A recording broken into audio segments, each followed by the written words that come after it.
What is up, citizens of Gotham? I am here with The Riddler Year 1, Issue 5 breakdown and review. This issue was super interesesting because, first of all, in Issue 3, we got to the point of where, after all of Edward's forensic accounting and investigations, he realized that renewal was the key. And by that point, he's now obviously come to the moment in where he realizes what he must do and become to make real change. But in the previous issue, in Issue 4, we took a bit of a flashback into where it all began. It was reflecting upon his childhood in the Wayne Manors turned Gotham orphanage, which, yeah, if you've tuned into that video, you'll know that was a living hell for him. And by the way, I've reviewed every issue so far, so definitely check out the recent issues if you haven't done so, gearing up into now Issue 5. Because this issue really delves into the mind of Edward in a new way that we've had glimpses of in the movie before, but now Edward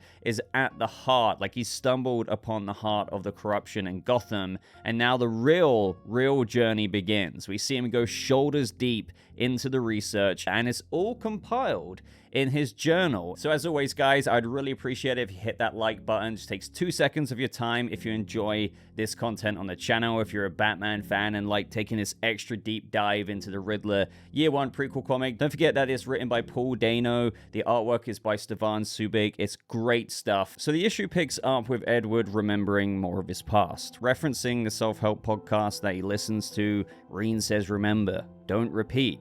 But the past of his childhood that we got into in Issue 4's flashbacks still haunt him. The past drips like a leaky faucet. It's always there, dripping. But there's one difference now. In my last moment of despair, just as I'm about to be lost forever, a hand reaches down and grabs me. Now in this double-paged panel, it shows the Batman's hand reaching for Edward as he almost falls through into a black so deep.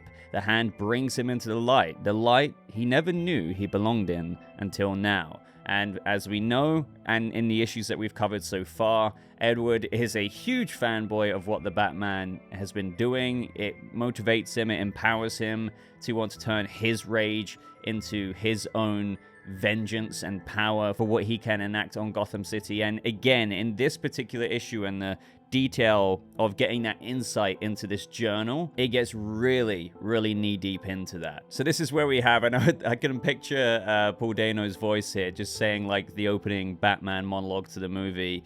Thursday, April 16th, The Real Change Project. Today, a new life begins, a new promise is made. Like you, I am reborn.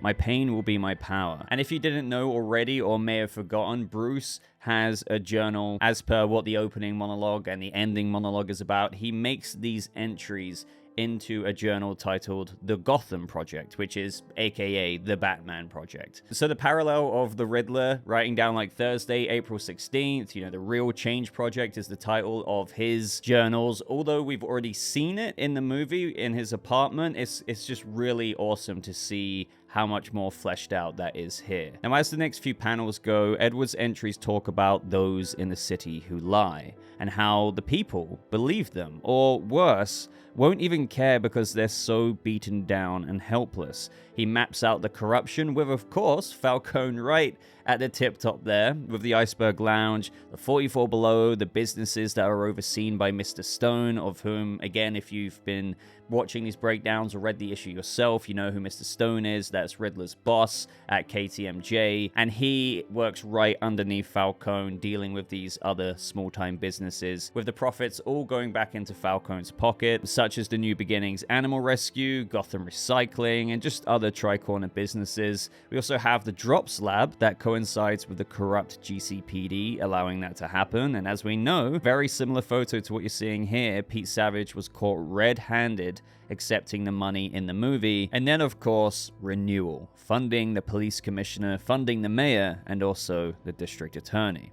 Now, while he's making these entries as well, he's usually having a conversation. Now, sometimes it's to Batman, such as their lies and their money and their network are strong, but you, will always be stronger. But then also in his ramblings, as it gets more and more unhinged, and again, you see that in the movie. I mean, we've already seen that in the issues, him repeatedly writing the same sentence over and over again on top of the previous sentences in hundreds of journals. He also voices something to Mr. Stone. Ever since cracking the case, he spent weeks and weeks in the caves of Gotham Mountain security, continuing to explore the truth, taunting him about the documentation. It's all here.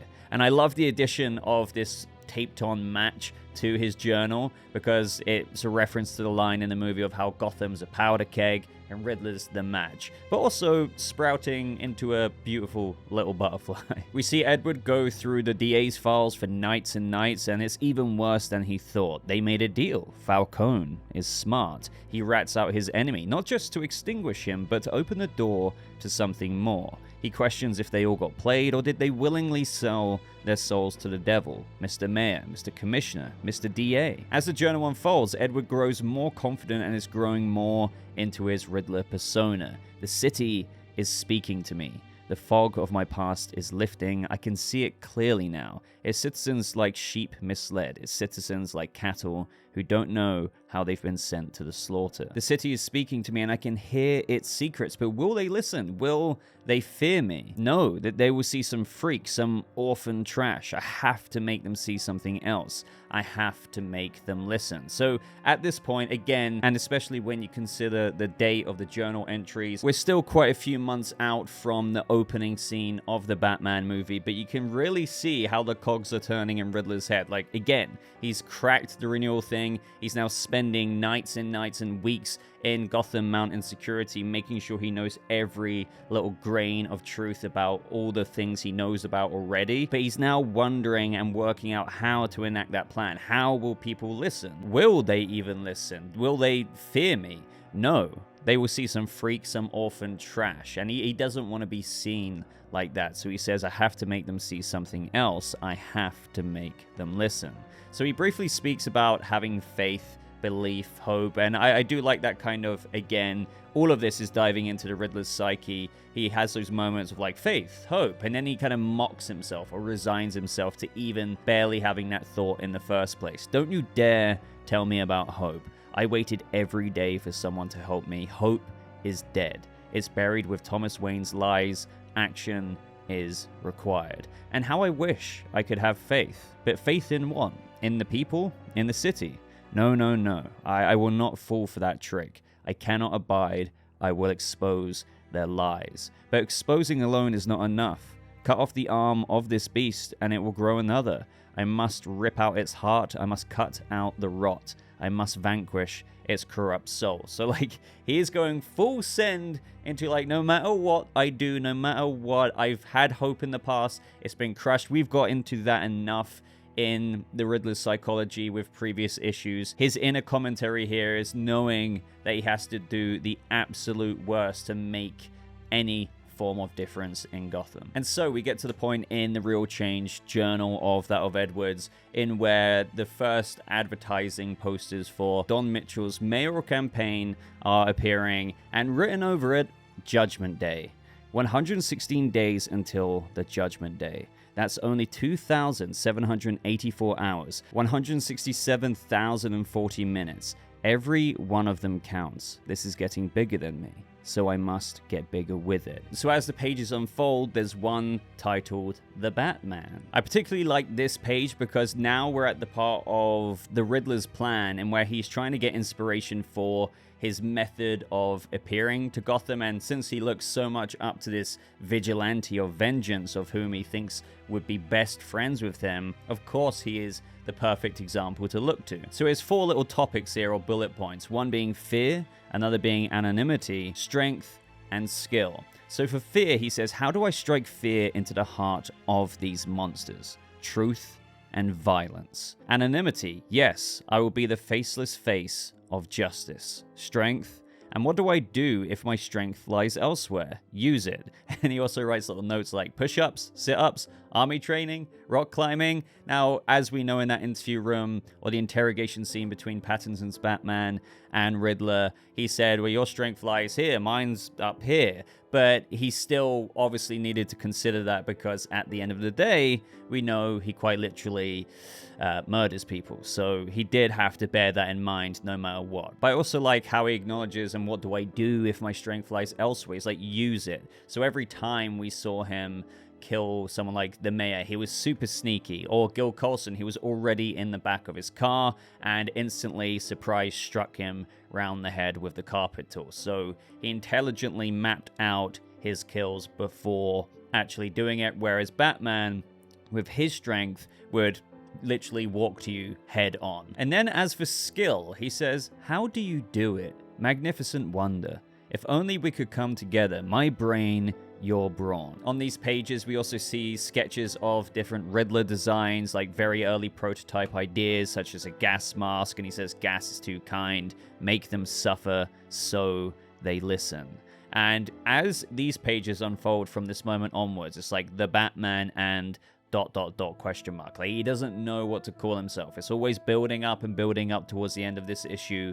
The Batman and who? And I thought that was a nice detail to include, because as you see Edward's happiness and confidence grow throughout these pages as he's getting closer and closer and closer to enacting his plan we see in the movie. Because again, ever since he found out about renewal, it's been a quick slide down, but I suppose maybe up for him into just happiness and this newfound conviction he has. So brewing the little teasers of the Batman, the Riddler just writing down the Batman and ... the Batman and he's really finding himself, his identity, just like how Bruce Wayne finds himself with Batman every night he goes out in the mask. And I'm not saying he's not somebody without the mask before anyone says that. I'm not going down there, but you know what I mean. When he goes out like that, as we even see in the movie, there is such a coat of confidence there, versus when we see Bruce in the movie without the mask, he's just all hunched over and can really barely look you in the eye. And in this issue, given everything we're talking about and where we're at now in the story, gearing up to the literal days and months before the Batman movie, I don't think I've ever seen, out of all of the issues so far,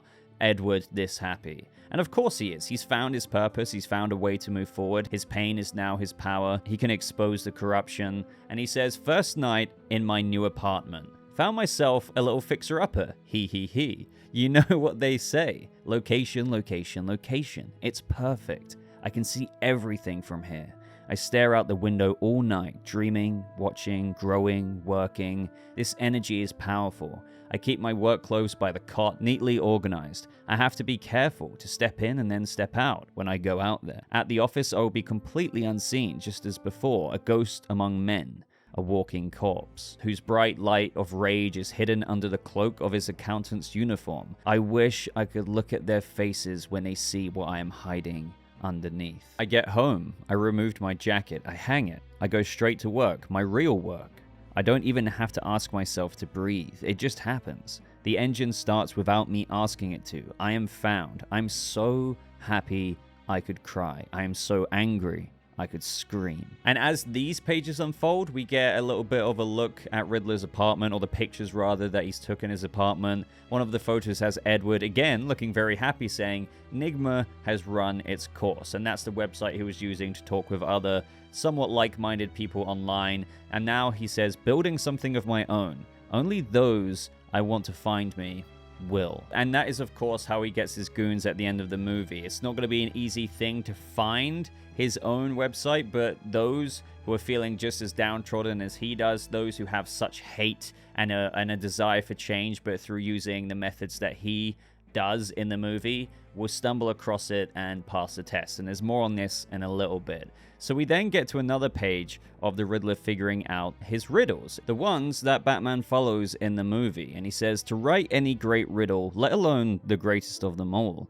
you must first know your final answer. I will work backwards from him. And he means Falcone. Because after all, the final riddle in the movie was, follow the maze until you find the rat. Bring him into the light, and you'll find where I'm at. But it's the questions that take root in us that help us, force them to think, see, Answers are cheap unless you have to work, suffer for them. It's the questions that last forever. And here is when we get to the point of Riddler capturing the images of the mayor outside the Iceberg Lounge and wondering how to get him out of there. Coming up with El Rata Alada, the plan is all coming together.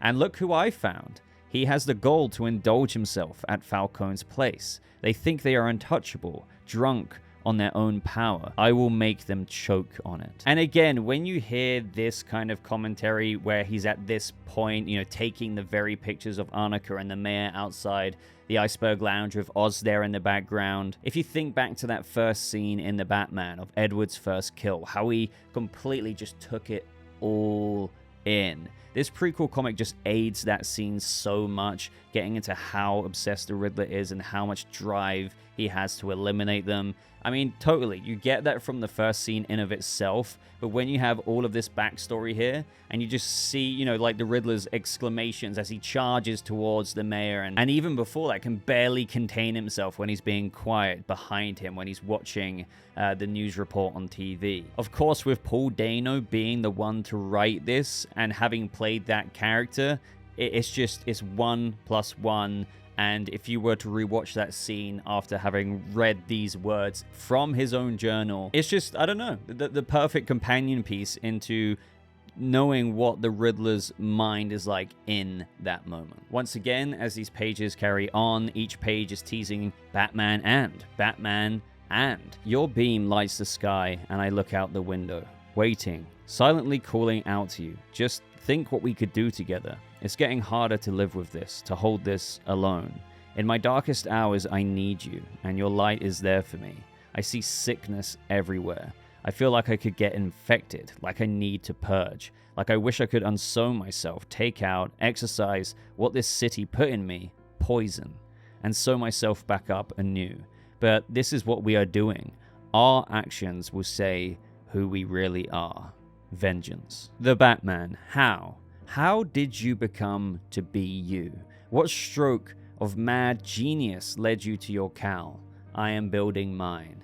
And again, if Edward only knew that it was Bruce Wayne after adoring this masked vigilante so much, we all know what Riddler thinks of the Waynes, what his thoughts and outlook are like on Bruce Wayne being an orphan, not feeling like he can really know what it's truly like to be an orphan, since Edward lived that life in a much different way to what Bruce did.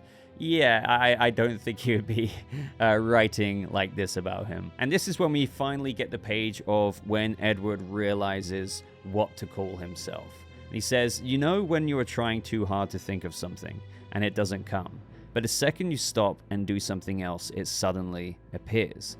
I want them asking, who's next? Who's next? Who's next? Why me? Why me? What have I done? What have I done? What have I done? Who are you? Who are you? Tonight, I had to take a break. My eyes were screaming tired, a moment of despair. The work ahead of me so great. Absent-mindedly, my hand moving over and over again on my page as I banged my head against the wall until I looked down. There it was, staring back at me, my subconscious at work, calling out to me from the deep. From way out there, at the dawn of time, yes, I will make them question everything. The Riddler. And then we get these little kind of jot downs on the page. I'm not sure if they're really meant to be alternative names for himself, but one does say Puzzle Enigma or The Riddle. So you could argue that is him just coming up with some ideas of like, oh, I'm going to be the Puzzle Enigma or the Riddle. Now we're getting pretty close, I guess, to the events right before the movie. So now we're seeing more photos of his preparation, the neck bomb, the Truth Unmasked video being recorded, sign design, the rat in the cage, of course, his Riddler outfit prototypes, maybe ones that he's preparing for his followers, and he's even wondering if it should have a cape. So now I'm just imagining Riddler running around with that costume he had, but with a green cape. And we also see him get into some investigations of the Waynes, so talking about the Wayne accounts from 20 years ago, money to hospital, follow it, KTMJ helped hide Thomas and Martha's tracks, hush money, but I may not be so quiet. And this is where we get into a question I've had, like one of the nitpicks of the movie, if you will. And you know me, I get nitpicky sometimes, but I would say that the Batman's writing is quite airtight, mostly, but there have been some moments where I'm like, okay, they didn't really explain this. And I was wondering if this would be picked up in this comic series. And that is, just how did the Riddler come by Edward Elliot, the reporter, if he died and that report was never made public about his investigations into Martha and the Arkhams murder, suicide, and whatnot? How did he come across that if it never ever saw the light of day? So on this page, while the Riddler is talking about how the system needs a total reset and he's getting the blueprints for the mayor's house, the Gotham City maps pointing out the sea wall, he highlights this one bit: follow Nigma tip regarding dead journalist. Do all roads lead back to Wayne? So with this, I would say it's kind of lucky. Now, obviously, he made his own site, but Nigma.org is the website he was using where people were just talking about all kinds of things, like similar like-minded people. And somebody left a tip regarding this dead journalist, and I guess on a forum or a thread where everyone was talking about, oh, did Wayne have anything to do with this or whatever? So yeah, kind of convenient. And I wonder who knew about that. I mean, I'm not going to go down this rabbit hole, but like, who knew about that if that journalist, Edward Elliot, of course, never published that article because he died before he could, right? Because he got onto Thomas Wayne's radar, he went to Falcone, etc., etc. You could argue, oh, what if it was his son? He's feeling just as, bothered about this as everyone else who goes on Nigma.org or even the Riddler's own website. But again, that is rabbit hole level stuff. Maybe it's a friend of the journalist who never really let go about his mysterious death. Maybe Edward Elliot told his friends that, hey, Thomas Wayne is trying to pay me money. And so there is a believability to how people might know about this and then ultimately ended up leaving a tip because it never got looked into. So this is where we get more insight into the Riddler's website. So this is not to be confused with Nigma.org. Don't forget, he said, right, I'm going to make my own one now. So he made a welcome video, and the draft of the first message is as follows. Hi guys, welcome. I first want to say that all of you is welcome. This is a safe space. You know what it took to get here. And anyone who joins us will already have proven they belong here, that they are one of us. Oh, congratulations, by the way, on passing the test. It wasn't easy, what I laid out for you, but you did it. And now we can speak freely, so take a deep breath, let yourself know that the real you is safe here. Welcome to the community. But you didn't come here for a prize. You came here because, like me, you want truth. You came here because you are sick and tired of being stepped on and walked over. You came here because you can no longer live in a city built on lies. You came here because you were finally ready to take control of your life. You came here to find brothers in arms. You came here to take action. You came to the right place. And then as we get to the end of the journal entries, this is probably one of my favorite moments where he writes one of the final messages to the Batman. And again, it's like you can see how there's this parasocial, if you will, relationship with him, because it's not like he's actually writing this to the Batman. It's more him talking to him, even though he's never going to hear it, out of comfort, out of excitement, out of his plan to actually involve meeting the Batman, unbeknownst to the Batman. And he says, getting closer, so much to do. Soon, my friend, soon. I've got it all worked out, at last. Oh, I can barely contain my excitement. You will be so impressed. Together, we will do it. I wish I could tell you that I will turn myself in. I wish I could tell you not to worry. It's all part of the plan, that you and I will be safe aboard the Ark, but I can't. This is the only way for me to find you. Believe me, I have tried. This is the only way for us to meet. It will all be worth it in the end. Together, we might call it a beginning. And there's something that Matt Reeves said one time that really, for me, personifies exactly what is being said here at this part in this issue, how the Riddler feels, and what actually ends up happening. So Matt Reeves said, when they meet at Arkham, that's one of my favorite scenes in the movie, and I love the way Paul and Rob filmed that scene. It's almost a love story. In the course of that scene, it ends up being a terrible rejection for the Riddler because he's certain he'll be embraced because they're both vigilantes. They're both righteous. They're both trying to go after the criminal element. And the Riddler is doing that, but he's doing it in the most twisted way. and he obviously has crossed a line that Batman wants to think he would never cross and is doing everything he can not to. Now, the final pages of this issue, we see Riddler's to-do list, go to the hardware store for the Labor Day sale. He gets his winter combat mask for around $10. He has the blueprints of the city with each bomb location, all 6 bombs, all mapped out.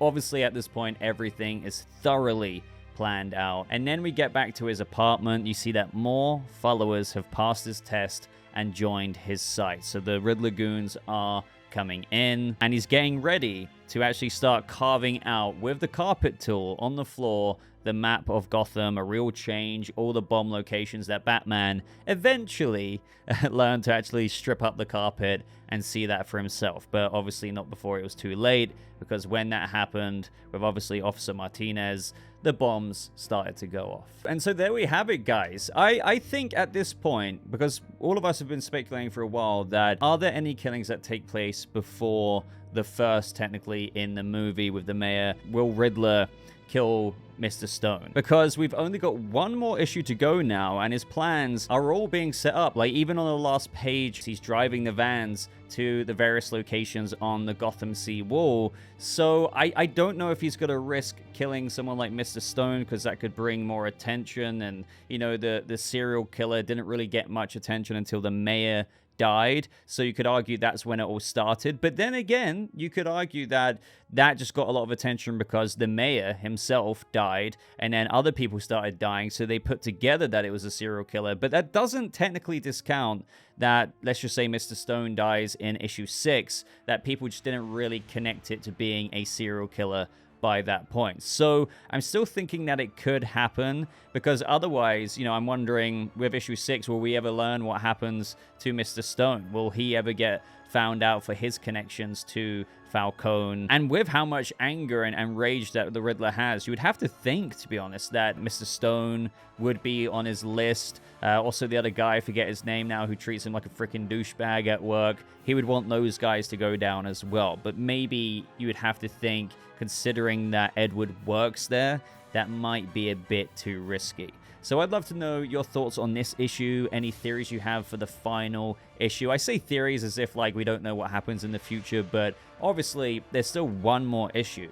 So I would love to know what you think could be going into the final days leading up to the very beginning of the Batman movie. So other than that, guys, would really appreciate a like on this video, especially if you got this far. Consider subscribing for more videos like this, news, reviews, breakdowns, and everything like that. But until next time, again, thank you so much for watching. I hope you all have a lovely rest of your day, and I'll see you guys in the next video. Goodbye.